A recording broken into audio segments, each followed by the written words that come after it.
The first transmission we lost wasn't to the mainland. It was to ourselves. It was a subtle death, not a crackle of static and then silence, but a slow, creeping decay of meaning. Words spoken into our headsets began to fray at the edges, the crisp consonants of Dr. Rostova's technical briefs softening into murmurs, the easy baritone of Marcus, our security lead, thinning into a reedy whisper. It was as if the very air on Isle Charon was a solvent, dissolving the bonds of language before they could reach our ears. We just didn't understand it yet. We thought it was faulty equipment. We were fools. My name is Dr. Alistair Finch. I'm a geologist.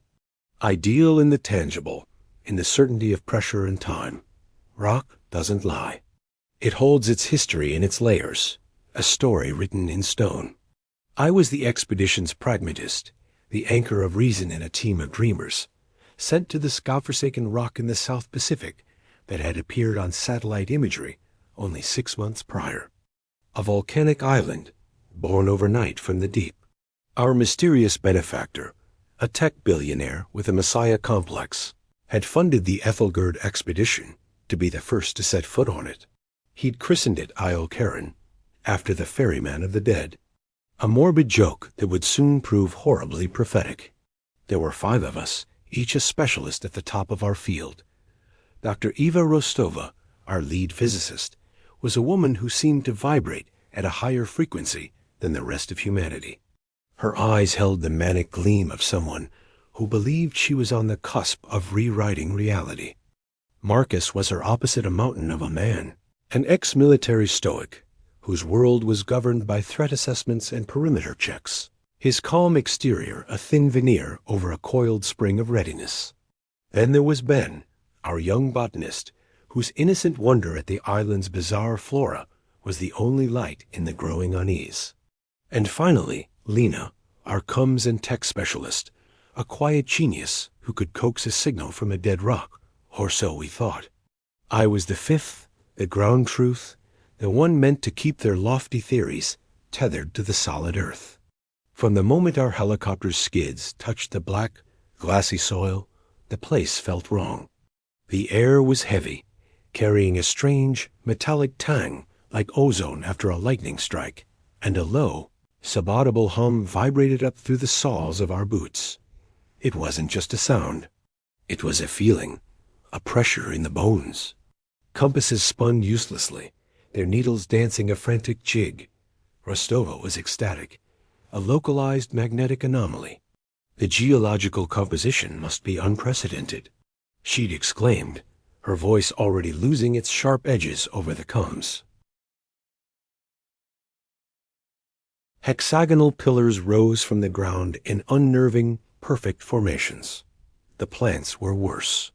Ben showed me a fern whose fronds unfurled, not in their usual pattern, but in perfect Fibonacci spirals, and a flower whose petals were impossible, overlapping triangles.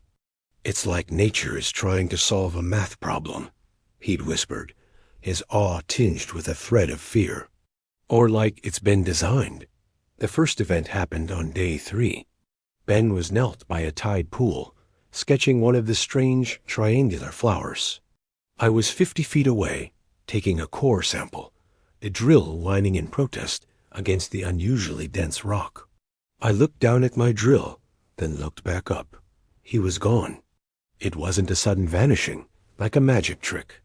It was a transition so smooth, so seamless, that my brain refused to process it for a full 10 seconds.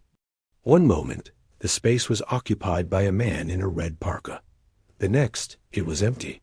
His sketchbook lay on the wet sand, the pencil resting beside it as if he'd just set it down. A light breeze fluttered the page, which showed a half-finished drawing of the impossible flower.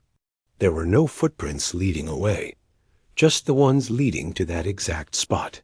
Marcus was the first to react, his training kicking in. He swept the area, his rifle raised, shouting Ben's name into the wind. His voice sounded thin, distant, though he was standing right beside me. We found his footprints leading to the tide pool, and then nothing. They just stopped. No signs of a struggle, no drag marks, no cry for help. He had simply ceased to be. Lena's frantic calls over the comms yielded only a growing wall of static. The island was cutting us off. Ben's disappearance shattered our professional composure. The first night without him was an exercise in collective paranoia. Every rustle of the alien foliage, every sigh of the wind, sounded like a footstep. Marcus, armed and stoic, circled our small base camp like a caged wolf, his eyes scanning the oppressive darkness beyond the floodlights. The island's low hum seemed to intensify after sunset, a resonant frequency that worked its way into our skulls and made our teeth ache. Lena, her face pale in the glow of her monitors, worked tirelessly, trying to punch a signal through the electromagnetic curtain that had descended upon us. She kept muttering about the static. It's not random, Alistair. There's a pattern, a cadence. It's like a language I can't translate. Rostova, however, was disturbingly calm, almost energized by the event. She processed Ben's vanishing not as a tragedy, but as a data point. It's not a disappearance, she insisted, her voice a strange hollow echo in my headset as we stood on the shore where he was last seen. It's a translocation. The island. It's doing something. A spatial distortion. He isn't gone. He's just somewhere else. Her lack of emotion was chilling. It was as if our lives were just variables in her grand equation. I couldn't accept it. I spent the next day combing the area, a geologist turned detective, searching for any rational explanation. I found nothing. The island seemed to swallow evidence as efficiently as it swallowed people. It was during this search that I found the first artifact. Half buried in the black sand was a small, smooth stone, no bigger than a coin. It was carved into a perfect, inward-curling spiral. The material was an obsidian-like glass, but it was warm to the touch, and it seemed to absorb the light around it, making it appear impossibly dark. As I held it, the island's hum in my head focused for a moment, sharpening into something that almost sounded like a whisper. I pocketed the stone, a cold dread creeping up my spine. The second disappearance came 48 hours after the first. Lena was inside the Cum's tent, her fight against the static becoming an obsession. Marcus and I were just outside, cleaning our gear in a tense silence. We heard a soft sigh from the tent, a sound like a deflating balloon. We shared a look of pure terror and rushed in. The tent was empty. Her headset lay on the console, its power light still faintly glowing. On the main screen, the chaotic waveform of the static had resolved into a single perfect sine wave, pulsing with the exact rhythm of the hum of the island. And on her chair, where she had been sitting moments before, lay another one of those black spiral stones.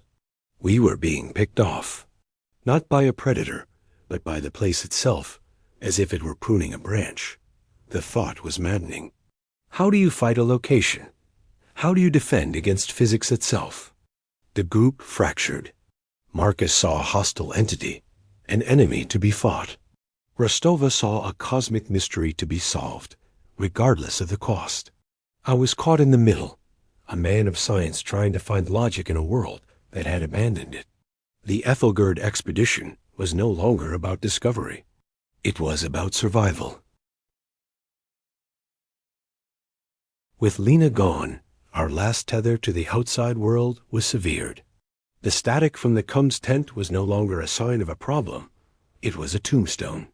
The sine wave on her monitor pulsed day and night, a monotonous digital heartbeat for an island that was very much alive. Paranoia became our new baseline.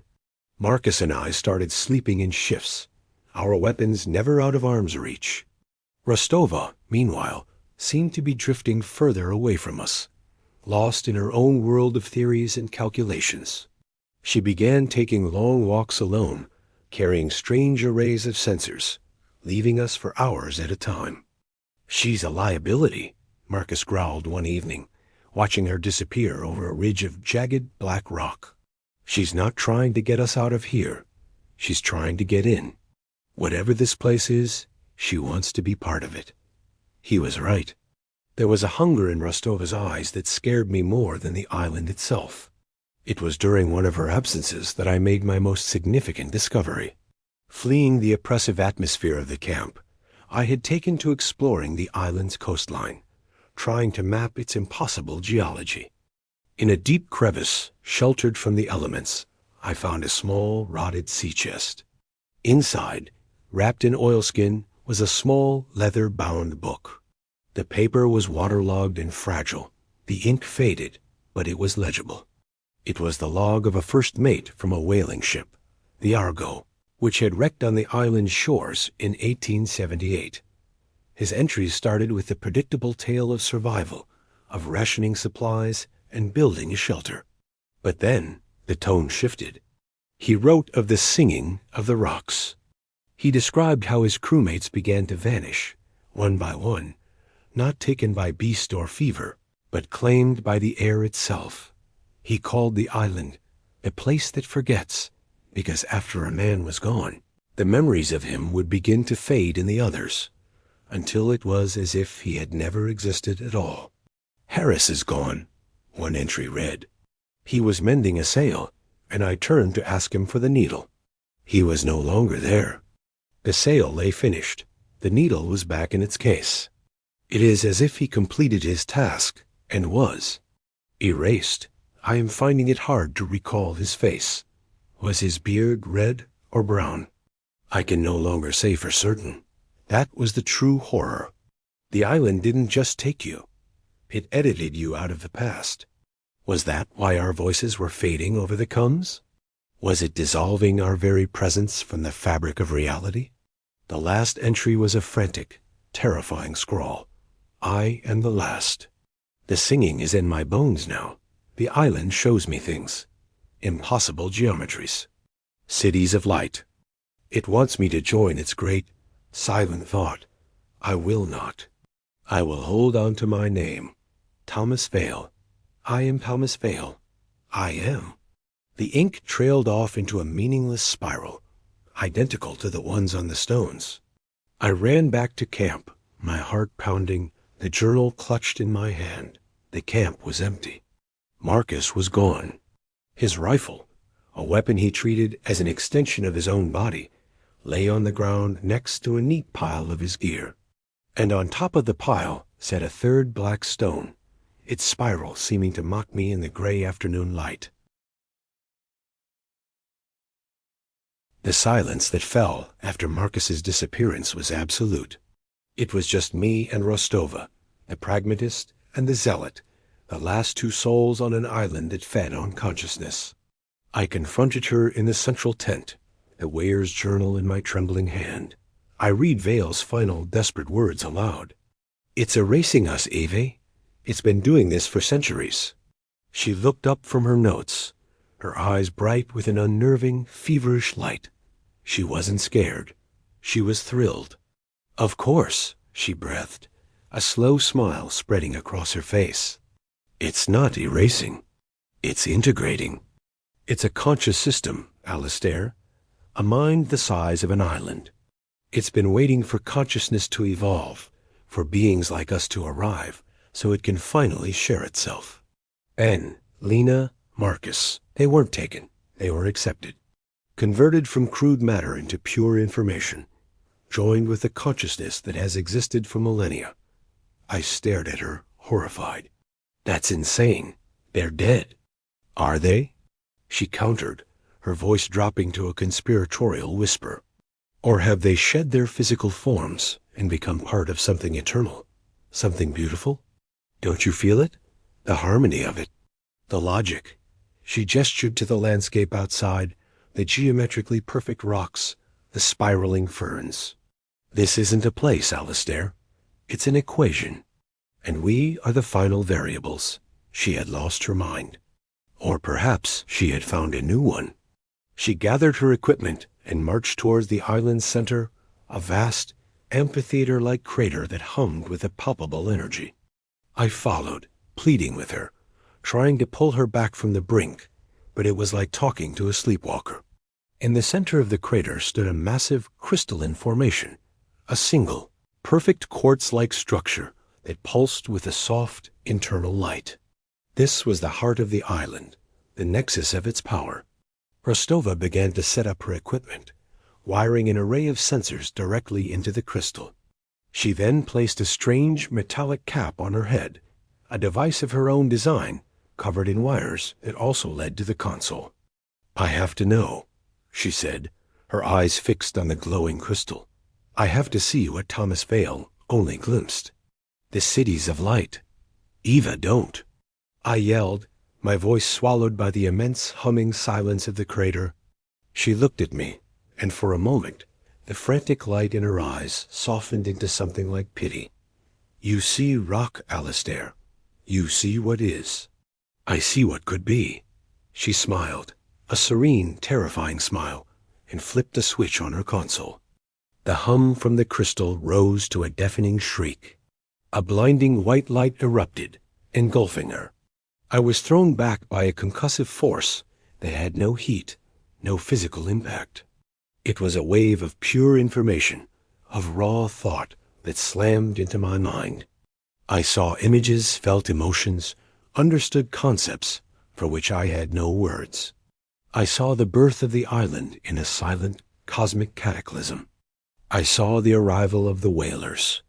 I saw Ben, not dead, but translated into a pattern of light, his wonder and curiosity now a permanent part of the island's mind. I saw Lena, Marcus, all of them, integrated, and I felt the island's consciousness turn its immense, ancient attention to me.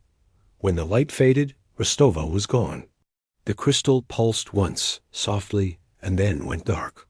A fourth black stone, the spiral etched deep into its surface, lay where she had stood. I was alone. The island knew I was there.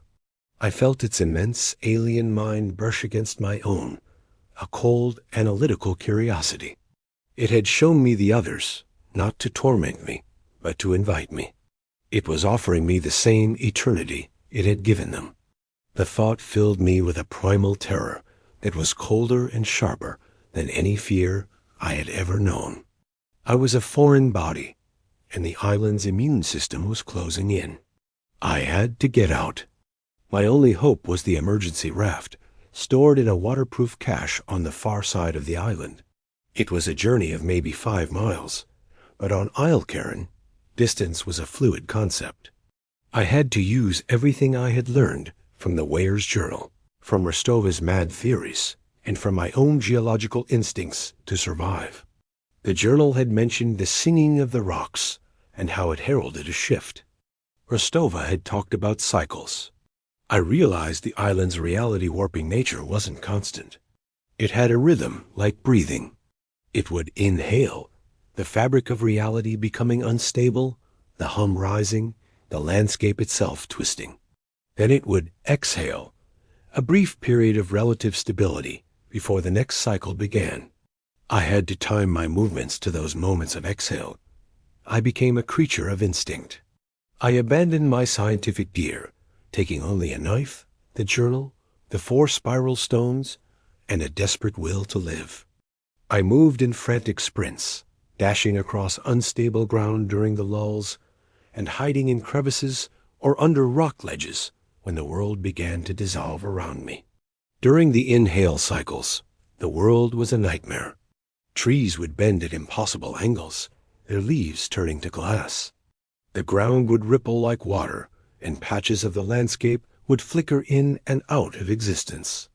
I saw phantoms of the others in the periphery of my vision, a flash of Ben's red parka, the silhouette of Marcus against a ridge, Rostova's smiling face reflected in her rock face illusions, designed to lure me off path, to make me hesitate. The whispers grew more insistent, calling my name, promising knowledge, release from fear.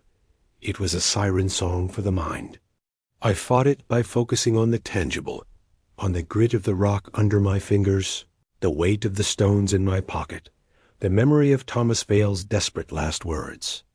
I am Alistair Finch. I am a geologist. I am real. I chanted it like a mantra, a shield against the island's psychic assault. The journey to the coast was a blur of terror and exhaustion. At one point, I had to cross a ravine that hadn't been there an hour before. As the island inhaled, the chasm widened, the rock faces on either side flowing like liquid stone. I made a desperate leap during an exhale, landing hard on the other side, just as the ground beneath my feet began to shimmer and fade. After what felt like an eternity, I smelled it, the clean, sharp scent of salt cutting through the island's metallic tongue. The coast, the raft cache, was intact. With trembling hands, I deployed the raft, my heart pounding with a mixture of hope and terror. I expected the island to make one final attempt to stop me, but it didn't. The sea was unnaturally calm, the air still. It was as if it had decided I wasn't worth the effort. Or perhaps it was letting me go, a spore to carry its memory into the world. I launched the raft into the black water and paddled with the strength of a man fleeing the gates of hell itself. I did not look back. I was adrift for 9 days. The Pacific was a vast, empty expanse. I survived on emergency rations and a solar still, my mind a hollowed-out cavern of trauma. I didn't sleep. Every time I closed my eyes, I saw the impossible geometries, felt the cold touch of the island's mind. On the 5th day, I took the 4 spiral stones from my pocket. They were cold now, inert. One by one, I cast them into the deep. I watched them sink until they were swallowed by the blue-black depths, severing my last physical connection to that cursed place. When the container ship found me, I was barely conscious, a sunburnt, bearded skeleton. They brought me aboard, gave me water, and asked me what happened. What could I say? How could I explain the Aethelgard Expedition? I showed them the waterlogged journal of a 19th century whaler. I told them of a place that thinks, a place that communicates by erasing you. I described a world where physics was a suggestion, not a law. The ship's doctor recorded a diagnosis of extreme dehydration and post-traumatic stress. I was the sole survivor of a tragic accident, my mind shattered by the ordeal. Back on the mainland, I was debriefed for weeks. Men in suits from our benefactor's corporation listened patiently, their faces betraying nothing. I told them everything. They took my samples, the rocks that defied time and geology, and they took the journal. They told me they would look into it. I never heard from them again. The official story was that the Aethelgard Expedition was lost at sea during a sudden, unforecasted storm. The 5 of us were declared dead. My survival was a miracle, and a classified one at that. I was given a generous pension and a very firm suggestion to remain silent. I live a quiet life now, in a town far from the ocean. I am a ghost, haunted not by the dead, but by the silent, empty spaces they left behind. My official file says I am a madman, but I know the truth. They called the island Charon, after the ferryman. The others paid his toll. I was the coin he refused to take. But I am not truly free.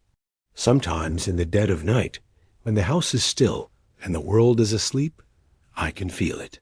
A low, sub-audible hum, vibrating up from the deep, dark heart of the world.